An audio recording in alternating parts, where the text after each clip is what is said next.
Ano bang nangyayari sa iyo, kaibigan?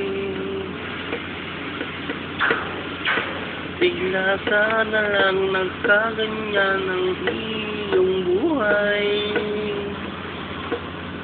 Sinira mong kinabukasan mo, kaibigan ko. Pumapatay ka ng taong na wala namang kasalanan at dahilan. Dahil lang ba sa pera ikaw ay nagkaganyan? Di mo ba inisip kung tama ba o mali ang ginagawa mo? Masdan mong mabuti ang taong pinatay mo, kaibigan ko. Mga bata na huli na dahil sa iyo, winasak mo ang kinabukasan ng kanyang pamilya. Dahil sa kapirasong papel, ikaw ay nagkaganyan. Kaibigan ko, mag-isip ka kung tama ba mali ang ginagawa mo sa iyong kapwa.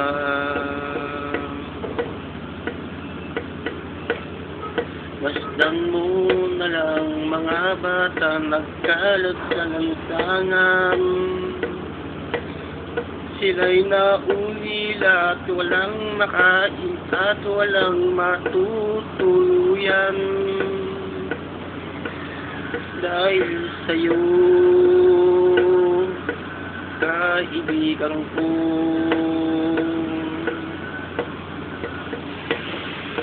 Ilang ikaw ang naghihirapan dito sa mundo.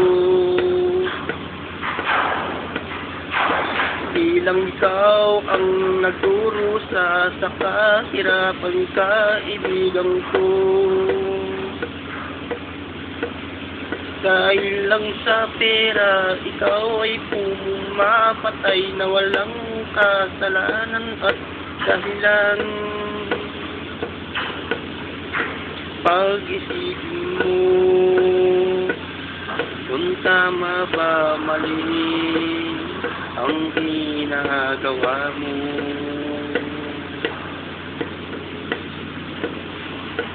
Minsan ang nangyayari sa buhay ng isang tao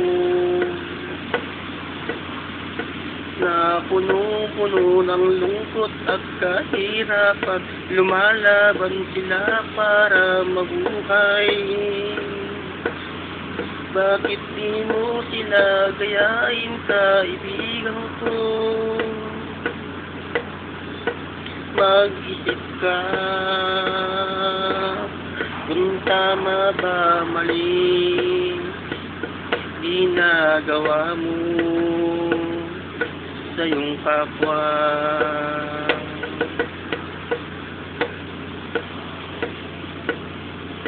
Ano ba ang nangyayari sa iyo, kaibigan?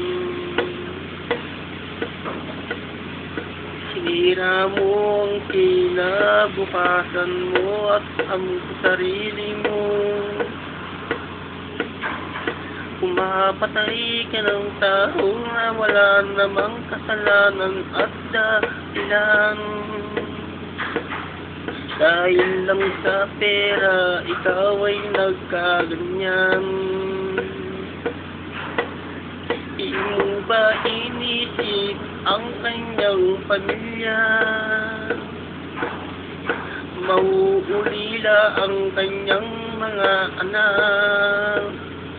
Ikaw na rin ang sisira sa kinabukasan ng mga bata. Pag-isipin mo, kaibigan ko, kung tama ba o mali ang ginagawa mo sa iyong kapwa? Pag-isipan mo ng mabuti ang ginagawa mo sa iyong kapwa. Pag-isipan mo ng mabuti ang ginagawa mo.